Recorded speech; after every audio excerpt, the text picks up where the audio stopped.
My parents stole the $150,000 I'd saved for my daughter's surgery. My mom laughed. Thanks for funding your sister's wedding and didn't even invite me. I smiled and said nothing.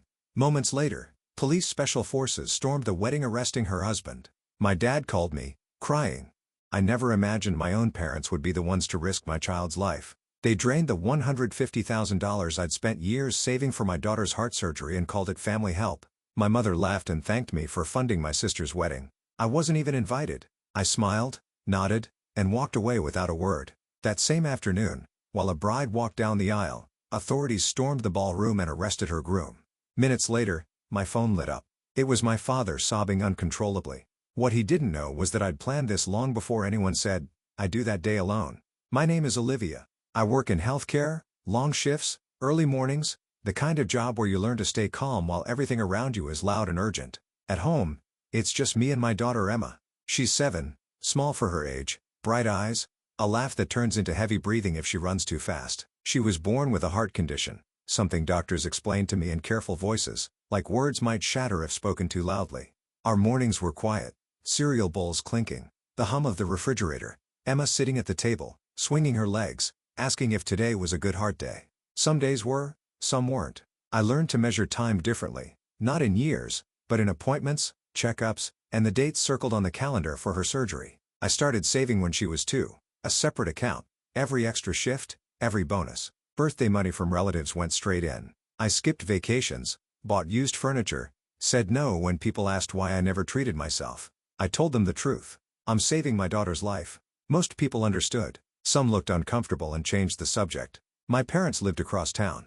On the surface, we were a normal family. Holiday dinners, group photos. My mother, Margaret, liked control disguised as concern.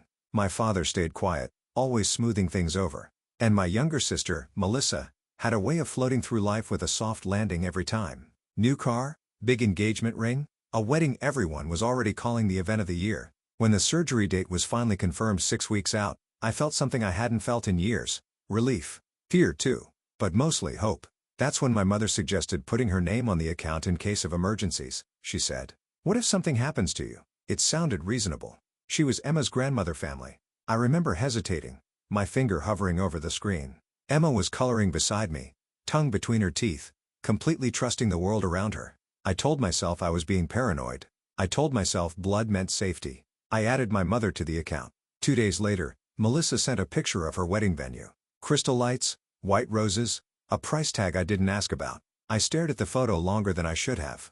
A strange tightness in my chest, like my instincts were trying to say something my heart wasn't ready to hear yet. I noticed the money was gone on a Tuesday morning. Nothing dramatic, no alarms, no alerts, just a number that didn't make sense. 0. I refreshed the app, closed it, opened it again. Still 0. The account that had taken me 5 years to build. The account I checked every week like a ritual. Gone. My hands started to shake. I told myself there had to be a mistake. A glitch. A temporary hold. I called the bank from my car before work, gripping the steering wheel so hard my knuckles turned white. After a few minutes on hold, a calm voice confirmed it. The withdrawal was authorized by the joint account holder, my mother. I didn't scream. I didn't cry. I drove straight to my parents' house, the same house I'd grown up in.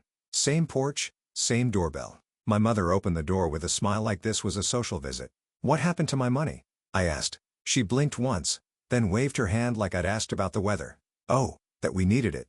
I said your sister," she replied. "The wedding prices are outrageous these days. You understand?" I reminded her about Emma, about the surgery, about the dates circled on the calendar. My mother leaned against the doorway and sighed. "She'll be fine," she said. "Kids bounce back. This wedding only happens once." I felt something crack inside me, slow and quiet.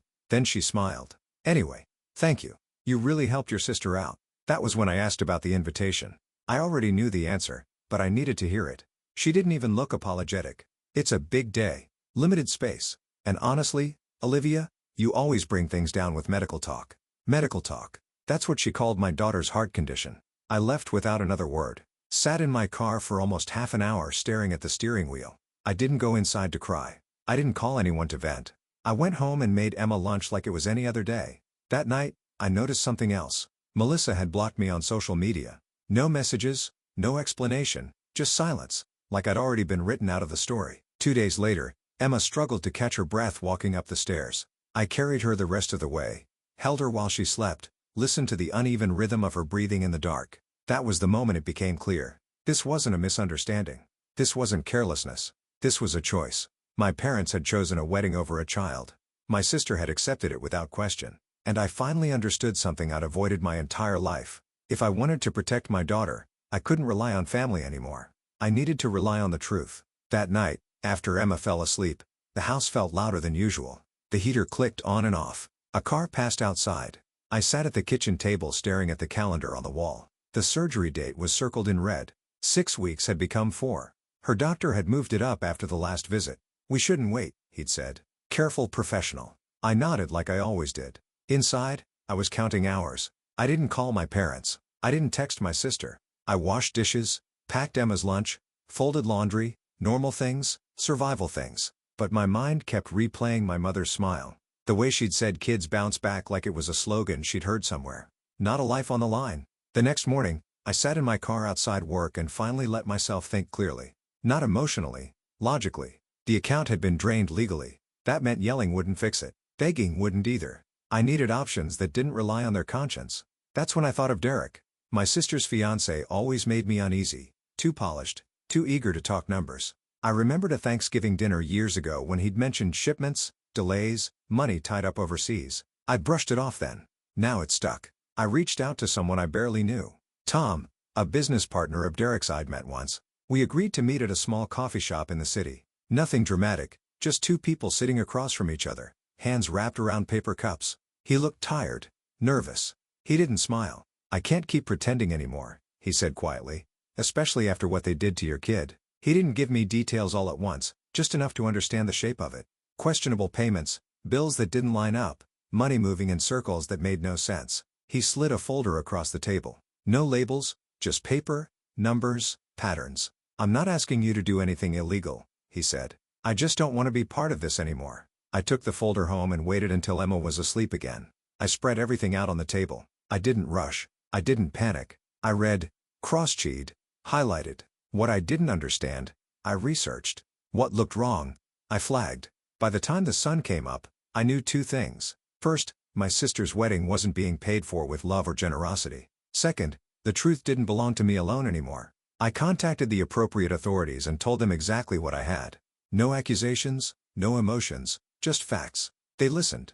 They asked careful questions. They took copies. When they left, my house was quiet again. Emma stirred upstairs calling my name. I went to her, lifted her into my arms, and felt how light she was. I pressed my cheek to her hair and made myself a promise. Whatever happened next, I would not look away. The morning of the wedding arrived quietly. No alarms, no sirens, just sunlight slipping through the blinds and the soft sound of Emma breathing in the next room. I lay still for a moment, staring at the ceiling, listening to the house wake up around us. Today was supposed to be a celebration. White dresses, champagne flutes, smiles stretched too wide for photographs. I stayed home. Emma padded into the kitchen in her socks, dragging her blanket behind her. I made pancakes the way she liked them, slightly uneven, with chocolate chips pressed into the batter. She sat at the table, swinging her legs, telling me about a dream where her heart was a clock that finally learned how to tick properly. I smiled and listened, even though my phone sat face down on the counter, buzzing every few minutes. By noon, the messages stopped. That's when I knew the ceremony had started. Across the city, guests were taking their seats. Programs were being passed out. Music was swelling. My mother was probably fussing over details, making sure everything looked perfect. Melissa would be somewhere nearby, nervous and glowing, convinced this was the happiest day of her life. I folded laundry, helped Emma with a puzzle. We watched a cartoon neither of us really paid attention to. I kept glancing at the clock, not with anxiety, but with a strange sense of calm. Everything that could be done had already been done. At 4:27, my phone rang. I didn't answer. It rang again and again. I let it go to voicemail. Emma looked up at me, crayons in her hand. "Aren't you going to pick up?" she asked. "In a minute," I said. "Finish coloring." At 4:35, the house phone rang. "That one," I answered. "What did you do?" My mother screamed before I could say a word. Her voice was unrecognizable, sharp, broken, panicked. "What did you do?" In the background, I heard shouting, chairs scraping, someone crying loudly enough that it cut through the noise. "I didn't do anything," I said calmly. "I stayed home." "They stopped everything," she sobbed. "They walked in right in the middle. People were watching. Cameras." Melissa was at the altar. "Derek, She choked on his name. They put him in handcuffs, she whispered, like saying it quietly might undo it. I leaned against the counter, steadying myself. My heart wasn't racing. It felt slow, focused. Who stopped it? I asked. She didn't answer. She didn't need to. A moment later, another call came through. My sister. I declined it. Then my father. I answered that one. Olivia, he said, his voice shaking. Please tell me this isn't happening. Tell me you didn't have anything to do with this. I told the truth, I said. That's all. There was silence on the line. Then a long broken exhale. They're saying his accounts are frozen. My father said, the wedding planner just left. The guests are confused. Your mother is inconsolable. This is a nightmare. I pictured the ballroom, the flowers, the untouched cake, the way conversations would turn into whispers, then speculation. I imagined my mother's face, the control finally slipping. You ruined your sister's wedding, he said quietly. I closed my eyes. No, I said your choices did that. Mine just made them visible. He started to argue, but my mother grabbed the phone back. After everything we've done for you, she cried. After we raised you, you do this to us, to your own family. I thought about Emma's breathing on the stairs, the calendar on my wall, the zero in my bank account. You took money meant to keep your granddaughter alive, I said. You laughed about it. You told me I was ruining the mood. This is the mood you chose. She sobbed harder. We were going to pay you back with what I asked. They're seizing everything. That's when her voice broke completely. They said it's serious, she whispered. They said this has been going on for years. Yes, I said. That's what happens when the truth catches up. Melissa's voice suddenly cut in, distant but furious. Give me the phone. There was shuffling. Then her breathing sharp and fast. I hope you're happy, she said. You humiliated me in front of everyone. You destroyed my life. I didn't raise my voice. I didn't need to. You accepted money you knew wasn't yours, I said. Money meant for your niece's surgery. You blocked me. You didn't invite us. This didn't start today. She laughed, a hollow sound. You're always so dramatic. It was just money. Something cold settled in my chest. It was my daughter's heart, I said. And you spent it on flowers. She didn't answer. In the background, someone announced that everyone needed to leave the venue. I heard heels clicking fast, someone yelling at security, a door slamming. I can't believe you'd go this far, my mother cried. How could you be so cruel? I looked over at Emma, still coloring, her brow furrowed in concentration. Cruel, I repeated softly. Cruel as stealing from a sick child and calling it help. I ended the call. The house went quiet again. Too quiet. I stood there for a moment, letting it wash over me. I didn't feel triumphant. I didn't feel guilty. I felt finished. An hour later, my phone buzzed with a message from an unknown number. It's done. It read, they have enough. I deleted it without replying. That evening, my father called again. This time, he didn't yell. They're saying he could be charged with multiple counts. He said it could mean years. I know. I said, and your mother? He trailed off. She keeps saying she never thought it would go this far. I stared out the window as the sun dipped behind the houses. It already had, I said. You just weren't looking. He was quiet for a long time. What happens now? He finally asked. For you? I said. Or for me? For all of us? I thought about that. About family dinners that would never happen again. About the photos on my parents' walls that would slowly be taken down. About how blood ties stretch until they snap. For me, I said, I take care of my daughter. I hung up before he could respond. That night, after Emma was asleep, I sat alone on the couch, the same couch where I'd once cried quietly, afraid of what would happen if I spoke up. My phone buzzed again. This time, a voicemail from my mother. I didn't listen. I didn't need to. The confrontation wasn't in the ballroom. It wasn't in the shouting or the accusations. It had happened long before the moment I chose not to look away, and there was no going back. The days after the wedding felt strangely quiet, like the air after a storm finally moves again. There were no more screaming calls, no more accusations. Just updates that came through other people, softened, filtered. Derek's accounts were frozen. Everything tied to his business was under review. The venue wanted answers. Vendors wanted payment. The wedding photos were never sent out. The story everyone whispered about wasn't romance anymore. It was consequences. My father called, one's voice low and tired. He apologized without really saying the words. My mother didn't call again. I heard she stayed in bed for days telling anyone who would listen that she'd only been trying to help her family.